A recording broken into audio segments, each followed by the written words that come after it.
A little knife maker education today. Something that I've got in my shop and I use on just about every leather sheath that I make is a soldering iron. This is the first one that I had. Just plugs into the wall. Worked great. It's pretty cheap. I want to say it was 12 bucks or something like that. Works good. I got rid of this and went to a butane Burns-O-Matic one. This one worked really well too. I liked it. Had a little stand to keep it on your workbench. The only problem is sometimes the flame would go out and you didn't realize that the flame went out, and all of a sudden you go to use it and it's cold. It's not working.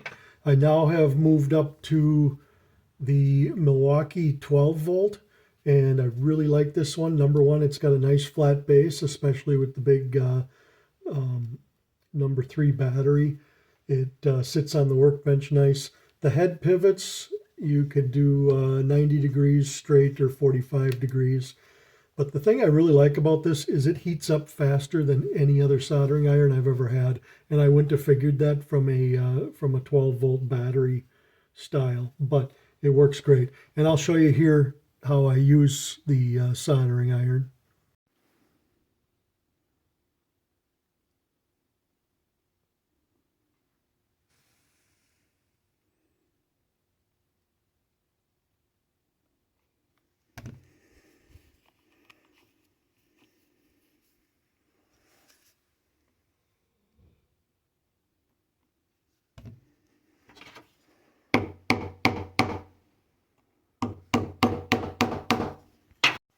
Okay, so in that video, you'll notice what I was doing was I was melting the long ends of the threads after stitching, and I was kind of welding them together with the other threads or stitches in there.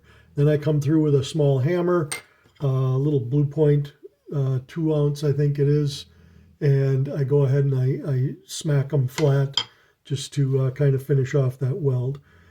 One thing you have to be careful with if you use this method is that you don't burn through the stitch. You don't want to end up doing that, because then you're going to end up starting over and re-stitching. But I just kind of feather those stitches with the heat of the soldering iron, and the tip of the soldering iron is really nice, lets you get in there into a real fine area and do that. Some people use super glue. That works great too. I did that for a little while.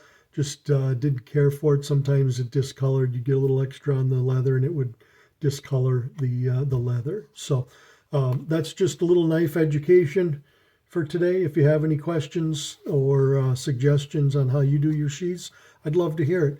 Have a safe day.